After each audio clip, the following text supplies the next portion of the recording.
आज हम यहाँ पर जो पढ़ेंगे वो हम पढ़ेंगे बौद्ध धर्म के बारे में और जैन धर्म के बारे में। तो ये जो आपके यहाँ पे धर्मों के बारे में हम पढ़ेंगे, यहाँ से बहुत बार जो क्वेश्चंस हैं वो इनके जो प्रवर्तक हैं या जो संस्थापक हैं, अगर हम बात करें आपका गौतम बुद्ध के बारे में या जो आपके 24 तीर्थंकर हैं उनके बारे में, या इनका जन्म आपका कहाँ पे हुआ है। जैसे यहाँ पर अगर हम जो बौद्ध धर्म में देखेंगे तो ये 4 जो जगहों के नाम हैं, ठीक है, इनको आप जरूर याद कर लें। या फिर इन दोनों में एक जो है वो संगीतियाँ आपकी हैं, बौद्ध संगीति और जैन संगीति, इनके ऊपर क्वेश्चन जो हैं वो बहुत बार आपके जो हैं वो बन के आते हैं। तो शुरुआत हम करते हैं आपका जो है बौद्ध धर्म से, जो आपके गौतम बुद्ध जो हैं इनका जो इनके अनुयायी थे, ठीक है। तो सबसे पहले अगर हम इनके जन्म की बात करें तो इनका जन्म जो है वो आपका लुम्बिनी में जो है, कपिलवस्तु राज्य में लुम्बिनी में आपका होता है, जो कि आज नेपाल में है। ओके, उसके बाद इनकी जो मृत्यु है, इनकी मृत्यु आपकी जो है कुशीनगर में हुई थी। इनको जो ज्ञान प्राप्त आपका हुआ था वो बोध गया में हुआ था, और इन्होंने जो पहला उपदेश अपना दिया था वो आपका सारनाथ जो है, सारनाथ में आपका इन्होंने अपना जो पहला उपदेश दिया था। इनको जो ज्ञान प्राप्त हुई थी वो आपका जो है पीपल के पेड़ के नीचे जो है इनको ज्ञान प्राप्ति वहाँ पर आपका हुई थी। वैसे अगर हम जन्म से बात करें तो जन्म से आपके जो हैं वो आपका गौतम बुद्ध जो हैं वो आपके राजा हुआ करते थे, ठीक है, राजकुमार जो हैं। अगर इनके पिताजी की हम बात करें, इनके पिताजी का नाम आपका शुद्धोधन है, जो कि कपिलवस्तु जो है वहाँ उसके आपके कपिलवस्तु के आपके राजा थे, ठीक है। और जो गौतम बुद्ध हैं इनके बचपन का नाम आपका जो है, इनके बचपन का नाम आपका सिद्धार्थ है। जन्म के 7वें दिन ही इनकी जो माता हैं महामाया, ठीक है, उनका आपका क्या हो जाता है, उनका देहांत हो जाता है। फिर उसके बाद जो इनकी आपकी मौसी हैं, उन मौसी ने इनको आपका पाला। इनकी मौसी का नाम आप याद रखेंगे महाप्रजापति गौतमी, क्योंकि यह पहली ऐसी लेडी हैं जिन्होंने आपका जो है बौद्ध धर्म स्वीकार किया है। तो बहुत बार ये क्वेश्चन आपका बन के आ जाता है कि बौद्ध धर्म को स्वीकार करने वाली पहली महिला आपकी कौन सी थी। तो जो नीचे आपका नाम होगा वो होगा महाप्रजापति गौतमी। ओके, उसके बाद इनका विवाह होता है यशोधरा के साथ, फिर इनका जो है पुत्र होता है राहुल। लेकिन एक दिन इनके साथ आपकी क्या घटना होती है वो मैं आपको बता दूं। इनके साथ जो 4 घटनाएं आपकी होती हैं, जब ये आपका अपने राजकुमार जिस समय थे, ये नगर भ्रमण पर आपका जो है नगर भ्रमण पे आपका निकले हुए थे, तो सबसे पहले इनको एक बीमार व्यक्ति जो है, बीमार से पहले एक जो वृद्ध व्यक्ति है वो वृद्ध व्यक्ति इनको आपका दिखता है। उसके बाद एक जो है वो रोगग्रस्त व्यक्ति दिखता है। उसके बाद एक मृतक शरीर जो है इनको दिखता है। तो ये तीनों चीज़ों में ये देखते हैं कि लोग जो हैं वो आपका रो रहे हैं, लोग जो हैं वो आपका शोक में हैं, ठीक है। तो उसके बाद चौथे नंबर पे इनको जो दिखता है वो वहाँ पे एक सन्यासी दिखता है। लेकिन वो सन्यासी आपका क्या है, वो सन्यासी आपका बहुत खुश था। तो इनको लगता है कि पहले जो आपकी 3 घटनाएं हैं उसमें तो सभी आपका परेशान है, सभी आपका रो रहे हैं, और चौथे जो आपके सन्यासी हैं तो वो आपके बड़े प्रसन्न हैं। तो यहाँ से इनके अंदर जो है फिर वो वैराग्य की भावना जो है, वो वैराग्य की भावना आपकी आ जाती है। और उसके बाद फिर ये जो है भ्रमण करने लगते हैं, भिक्षु आपका बन जाते हैं। फिर इनको जो मैंने शुरू में आपको बताया था, इनको जो है बोध गया में जो है वो ज्ञान की प्राप्ति होती है। उसके बाद ये सारनाथ में जो है अपना पहला उपदेश देते हैं। अब इनकी जो ये घटनाएं हैं, ठीक है, ये घटनाओं को एग्जाम पॉइंट ऑफ व्यू से अगर हम देखेंगे तो क्वेश्चन आता है जन्म के समय का प्रतीक क्या है। जन्म के समय का प्रतीक कमल या सांड है। गर्भ में आना हाथी को दिखाता है, गर्भ में आना को हाथी दिखाता है। समृद्धि जो है वो शेर से आपका दिखाया जाता है। ग्रह त्याग जो है वो अश्व यानी घोड़े से दिखाया जाता है। ज्ञान जो है बोधि वृक्ष से। निर्वाण जो है वो पद चिन्ह से। मृत्यु जो है स्तूप से। सांची का स्तूप आप लोगों ने सुना हुआ होगा, तो यहाँ पे आप कमेंट करके बता सकते हैं कि सांची का स्तूप जो है वो आपका किसके द्वारा जो है बनाया गया था। तो बहुत बार क्वेश्चन आता है कि स्तूप किसको रिप्रेजेंट करते हैं, तो स्तूप जो है वो आपका मृत्यु को रिप्रेजेंट यहाँ पे आपका करते हैं। उसके बाद इनसे जो जुड़ी आपकी शब्दावली है वहां से भी क्वेश्चन आपका आ जाता है। जैसे प्रथम उपदेश जो है उसको बोला जाता है धर्म चक्र परिवर्तन। जो इन्होंने ग्रह त्याग किया, जब उनने ये आपकी 4 घटनाएं इनके साथ हुई तो इन्होंने जो आपका घर का त्याग किया, जब ये सन्यासी बने तो उसको आपका है महाभिनिष्क्रमण जो है वो आपका बोला जाता है। ज्ञान प्राप्ति को संबोधि बोला जाता है। पहले उपदेश को आपका धर्म चक्र परिवर्तन।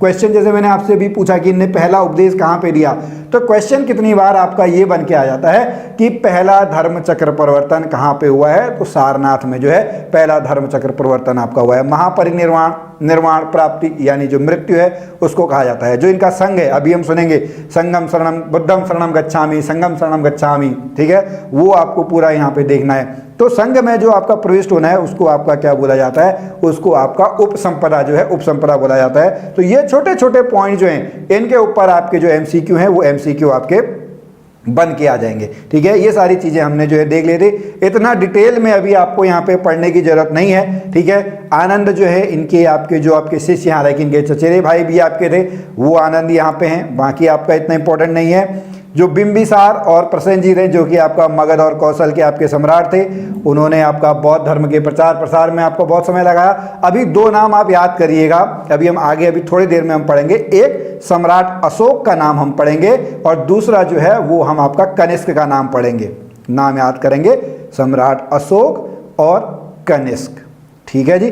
चलो आगे बढ़ते हैं। इनके 8 मार्ग जो आपके हैं वो सम्यक दृष्टि, सम्यक संकल्प, इनको आप देख लेंगे, बट एग्जाम में उतना डिटेल में जो है वो आपसे नहीं पूछते हैं। 10 सील जो हैं, ऐसिया, सत्य, अस्तेय। अस्तेय का बहुत बार हिंदी में आपका पूछ दिया जाता है कि अस्तेय का मतलब आपका क्या है, अस्तेय का अर्थ आपका क्या है। तो अस्तेय का अर्थ आपका होता है चोरी ना करना, ठीक है। तो ये आपको यहाँ पे याद करना है, ये आपको नहीं देखना है, ठीक है। ये आपको डिटेल में पढ़ने के लिए, बट इसको अभी पढ़ना नहीं है। बट जो त्रिरत्न है ये आपका आता है कि ये त्रिरत्न आपका किससे संबंधित हैं। बुद्धम शरणम गच्छामि, धम्मम शरणम गच्छामि, संघम शरणम गच्छामि। तो ये 3 इनके त्रिरत्न हैं। अभी हम त्रिपिटक भी पढ़ेंगे, ठीक है। त्रिपिटक अभी हम पढ़ेंगे, उसको हम आपका आगे देखेंगे। ये मैंने आपको बता दिया। उपसंपदा आपका जो है उपसंपदा कहा जाता है, गणतांत्रिक आधार पर जो है इसका आपका संगठन हुआ था। और उसके बाद ये बहुत इंपॉर्टेंट है, ठीक है, यहां से क्वेश्चन आपके बन के आते हैं। इसको या तो आप इस तरीके से डिटेल में पढ़ लें, या जहां पर भी आप पढ़ रहे हो वहां पर आप एक इस तरीके का जो टेबल है वो टेबल आप बना सकते हैं, ठीक है। ऐसी छोटी सी टेबल है, उसमें मैं थोड़ा सा आपको यहां पे बता दूं। तो जो पहली बौद्ध संगीति आपकी है, संगीति का एक नॉर्मल अगर हम बात करें तो जैसे आजकल सत्संग होता है, जो अपने गुरुओं का ज्ञान जो है वो सभी आपस में एक दूसरे लोग सुनते हैं, सत्संग जिसको आज हम कहते हैं, उसी प्रकार आपका संगीति हुआ करती थी, ठीक है। तो पहली जो आपकी बौद्ध संगीति होती है वो आपका कहाँ पे होती है, वो आपका राजगृह में होती है, ठीक है। राजगृह में होती है, किसके शासनकाल में होती है, अजातशत्रु के शासनकाल में होती है। उसके अध्यक्ष आपके कौन थे, महाकश्यप थे। एग्जामिनर को क्वेश्चन टफ बनाना होगा तो वो आपसे जो है उसका समय काल भी जो है वो आपसे पूछ लेगा। 483 ईसा पूर्व की बात है। उसके बाद द्वितीय बौद्ध संगीति की बात करें, द्वितीय बौद्ध संगीति आपकी वैशाली में हुई थी, कालाशोक के शासनकाल में। 383 ईसा पूर्व जो है साहब कमीर जो है उस समय इसके आपके अध्यक्ष थे। कार्य सामान्यतः जो है वो नहीं पूछे जाते हैं। स्थान तृतीय बौद्ध संगीति का आपका पाटलिपुत्र है। 250 ईसा पूर्व की बात है, अशोक के शासनकाल में जो है, अशोक के शासनकाल में आपका तृतीय बौद्ध संगीति जो है वो आपका हुई थी। चौथी जो है वो थोड़ा सा इंपॉर्टेंट हो जाती है, क्योंकि यहाँ पर जो बौद्ध धर्म है वो 2 शाखाओं में आपका बढ़ गया था, ठीक है। 2 शाखाएं कौन कौन सी, हीनयान और महायान, इसको अभी हम पढ़ेंगे। लेकिन चौथी बौद्ध संगीति जो है वो 1ली शताब्दी में कुंडनवन कश्मीर में होती है, कनिष्क के शासनकाल में। किसके शासनकाल में, कनिष्क के शासनकाल में आपका जो है होती है। और ये क्वेश्चन भी आता है कि जो बौद्ध धर्म है या जो बौद्ध संघ है वो 2 भागों में कब विभाजित होता है। तो चतुर्थ बौद्ध संगीति जो है वहां पर वो आपका डिवाइड होता है हीनयान और महायान। या तो आप ऐसे पढ़ लें या फिर आप एक छोटी सी ऐसी टेबल बना लें, जहां पे आप पढ़ रहे हो वहां पे इसको आप चिपका दें। तो यहां से क्वेश्चन बहुत बार जो है आप लोगों को देखने को मिलेगा। किसके शासनकाल में, कनिष्क के शासनकाल में। अंतर क्या था, जो हीनयान थे ये कट्टर लोग थे। हीनयान जो थे ये कट्टर लोग थे। ये क्या कहते थे, बौद्ध धर्म के जैसे जो प्राचीन सिद्धांत हैं वैसे के वैसे ही रहने चाहिए, उसमें कुछ भी परिवर्तन नहीं होना चाहिए। महायान वाले जो हैं थोड़ा सा आपका अगर हम बात करें, थोड़ा सा आपका अगर हम बात करें तो ये परिवर्तन उसमें जो है वो परिवर्तन आपका चाहते थे। हीनयान जो है वो परिवर्तन के आपके विरोधी थे। या तो आप उनको इस तरीके से पढ़ लें या फिर आप जो है वो उनमें डिफरेंस जो है वो डिफरेंस आप इस तरीके से देख लें। हीनयान जो है वो कहता है कि अपनी मुक्ति का मार्ग स्वयं को ही ढूंढना होता है। महायान कहता है गुणों में आपका हस्तांतरण आपका हो सकता है। इसने संसार को जो है हीनयान ने दुखमय आपका माना था, यानी जैसा आपका बुद्ध ने बोला था। जो महायान है ये थोड़ा सा आशावादी दृष्टिकोण रखता है संसार के प्रति। उसके बाद ये जो हीनयान है ये स्वयं के प्रयत्नों पर ज़्यादा बल देते हैं, ये बुद्ध के प्रति विश्वास यानी भगवान मान लेते हैं बुद्ध को, ठीक है, बुद्ध के प्रति विश्वास और भक्ति पर जो है बल देता है। ये बहुत इंपॉर्टेंट है, बहुत बार आपका पूछा जाता है। बौद्ध साहित्य जो है वो पाली भाषा में है, या क्वेश्चन आपका बन के आ जाता है, कंफ्यूज मत करिएगा। गौतम बुद्ध ने जो अपने प्रवचन दिए थे, जो पिटक आपके थे, वो पाली भाषा में लिखे थे। किस भाषा में लिखे थे? पाली भाषा में जो है वो आपके लिखे गए थे। लेकिन जो महायान वाले हैं इन्होंने पाली भाषा को छोड़ के संस्कृत भाषा जो है वो संस्कृत भाषा इन लोगों ने आपका जो है अपना ली थी। तो इस तरीके से अब हीनयान और महायान इनके बीच में भी जो डिफरेंस है उसको आप यहाँ पे जो है उसको आप पढ़ सकते हैं। ये डिटेल में आप यहाँ पे जो है इसको देख लीजिएगा। यहाँ पर आपको 2 पॉइंट और नोट करने हैं। जो सम्राट अशोक हैं उन्होंने हीनयान संप्रदाय का संरक्षण किया, और जो कनिष्क हैं उन्होंने महायान संप्रदाय जो है उसका संरक्षण किया। अब इसको आप कैसे थोड़ा सा मेमोराइज करेंगे, तो अभी आप देखें जब आपने यहाँ पे तीसरी जो आपने बौद्ध संगीति देखी थी, वो तीसरी बौद्ध संगीति आपकी अशोक के शासनकाल में हुई थी, यानी जो हीनयान है वो आपका पुराना है यानी तीसरा। जो महायान है चौथे नंबर पे वो आपका कनिष्क के टाइम पे है। तो वही यहाँ पे आपका उसी तरीके से लिखा है कि अशोक जिसने हीनयान को आपका संरक्षण दिया, यानी जैसे का तैसा, महायान जो है वो कनिष्क ने उसको आपका क्या है, कनिष्क ने उसका संरक्षण दिया था। यहाँ पे आप देख सकते हैं शून्यवाद जो है नागार्जुन के द्वारा आपका है। इनकी प्रसिद्ध रचना आपकी कौन सी है, ये आप डिटेल में जो है इसको पढ़ लेंगे। इनका ह्रास का क्या कारण था, इनने पाली भाषा त्याग दी, संस्कृत भाषा अपना ली। ब्राह्मण धर्म यानी बौद्ध धर्म में जो अगर हम बात करें, इन्होंने जो ब्राह्मण धर्म की जो बुराइयाँ की थी उन्हीं को इनने अपना लिया, ठीक है। जो आपका हेड है, सुपीरियर है, वही आपका कहेगा, तो वही बात आपकी सबको माननी है। तो इस वजह से बौद्ध धर्म का जो है वो आपका ह्रास हो गया। लेकिन एक टाइम तो ऐसा था अशोक के टाइम पे, तो इन्होंने जगह जगह आपका, चाहे इंडोनेशिया की बात करें, चाइना की बात करें, नीचे श्रीलंका की बात करें, अदर अफगानिस्तान वगैरह की बात करें, तो हर जगह बौद्ध धर्म बहुत ज़्यादा आपका उस समय अगर हम बात करें अशोक और कनिष्क के टाइम पे बहुत ज़्यादा आपका जो है वो फैल चुका था। लेकिन 12वीं शताब्दी के आने तक बौद्ध धर्म जो है वो भारत में आपका लुप्त होने के कगार पर जो है वहाँ पर वो आपका आ गया था। तो ये छोटे और जो कुछ प्रश्न हैं उनको आप यहाँ पे देख सकते हैं। पाली भाषा इंपॉर्टेंट है। त्रिपिटक, अगर हम 3 पिटकों की बात करें तो क्वेश्चन बन के आता है कि त्रिपिटक कौन सी भाषा में लिखे गए हैं, तो त्रिपिटक जो है वो पाली भाषा में लिखे गए हैं। कितने पिटक? 3। सुत्त पिटक, विनय पिटक, अधिधम्म पिटक। कितने पिटक? 3। सुत्त, विनय और अधिधम्म पिटक, ये 3 आपके हैं। पहले सुत्त पिटक में जो है वो गौतम बुद्ध के उपदेशों का संकलन आपका किया गया है। विनय पिटक में भिक्षु संघ के नियमों का आपका संकलन किया गया है, वो बताए गए हैं। और अधिधम्म पिटक जो है धम्म संबंधी जो दार्शनिक आपकी बातें हैं वो वहाँ पे आपका अधिधम्म पिटक में आपका जो है वो लिखी गई हैं। ये इंपॉर्टेंट है, ठीक है। अश्वघोष की बात करें तो उन्होंने बुद्ध चरित्र की रचना की है। नागार्जुन उनने शून्यवाद के आपके प्रतिपादक आपके हैं। बुद्ध घोष, दिग्नाम, मैत्रनाथ विज्ञानवाद के आपके जनक हैं। धर्मकृति जो ज्ञान मीमांसात्मक बातें हैं उसके प्रणेता आपके ये हैं, ठीक है। और उसके बाद यहाँ पर इनसे रिलेटेड जो आप MCQ हैं वो MCQ भी आप जो हैं कर सकते हैं। ये 1 लाइनर आपके हैं और ये 2 MCQ आपको बताने हैं, ठीक है। इसका आंसर आप कमेंट में अगर आप बताना चाहो तो आप बता सकते हो कि बौद्ध धर्म ग्रहण करने वाली पहली महिला आपकी कौन थी।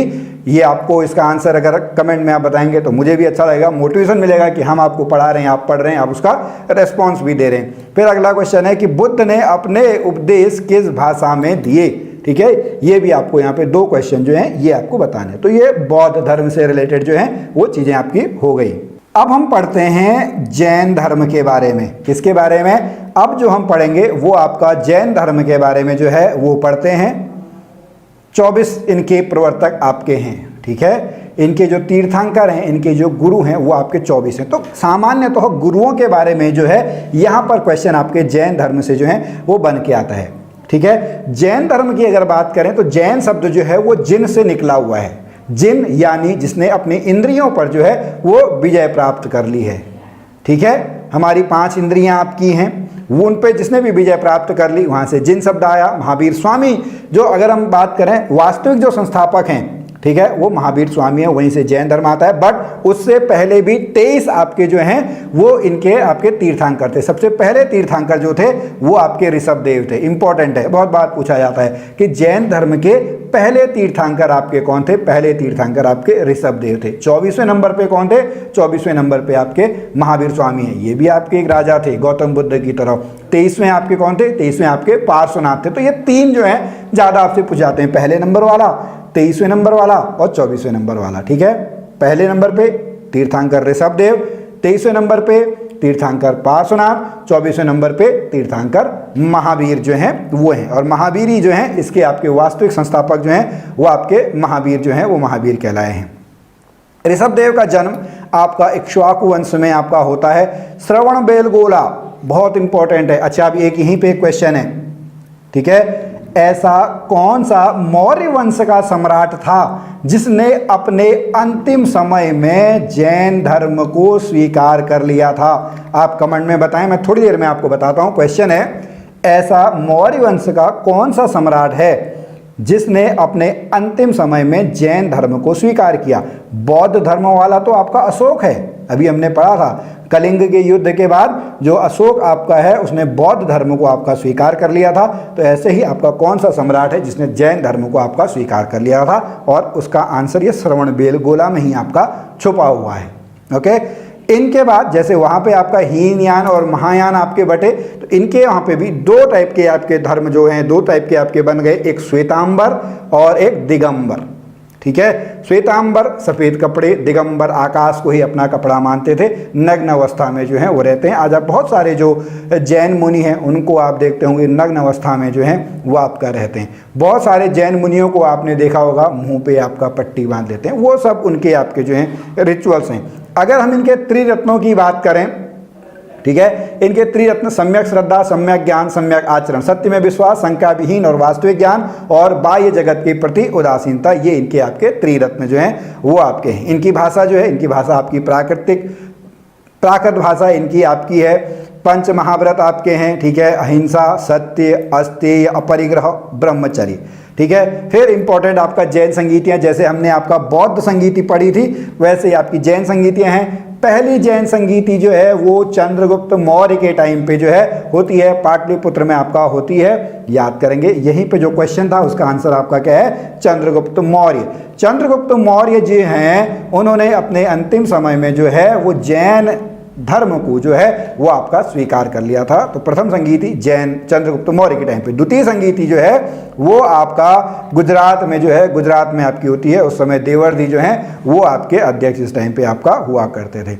महावीर स्वामी के बारे में थोड़ा सा कम क्वेश्चन आपके पूछे जाते हैं। वैशाली में इनका आपका जो है जन्म आपका हुआ था और डिटेल में आपसे जो है वो नहीं पूछे जाते हैं। लेकिन जो जैन तीर्थंकर हैं इनके कुछ जो इंपॉर्टेंट हैं उनके प्रतीक जो हैं वो पूछे जाते हैं। जैसे ऋषभदेव जो हैं, सांड जो है वो ऋषभदेव को आपका दिखाता है। अजीतनाथ, हाथी जो है उनसे रिप्रेजेंट किया जाता है। शंख जो है वो नेमिनाथ को, सांप जो है पार्श्वनाथ को रिप्रेजेंट करता है और शेर जो है, सिंह जो है वो आपका महावीर है। ठीक है, और ये आपको इस तरीके से जो इनके 24 तीर्थंकर हैं वो आपको याद कर लेना है। ये ऋषभदेव जी हैं, आदिनाथ जी, बैर आपका ये हैं। तो ये पूरा आप जो है इसको यहाँ पे स्टूडेंट जो है ये पढ़ सकते हैं। लास्ट में आप देख रहे होंगे पार्श्वनाथ और महावीर स्वामी जो है ये आपके इंपॉर्टेंट हैं। तो स्टूडेंट हमने यहाँ पर जो है आज अगर हम बात करें बौद्ध धर्म और जैन धर्म के बारे में जो है हमने यहाँ पे पढ़ लिया है।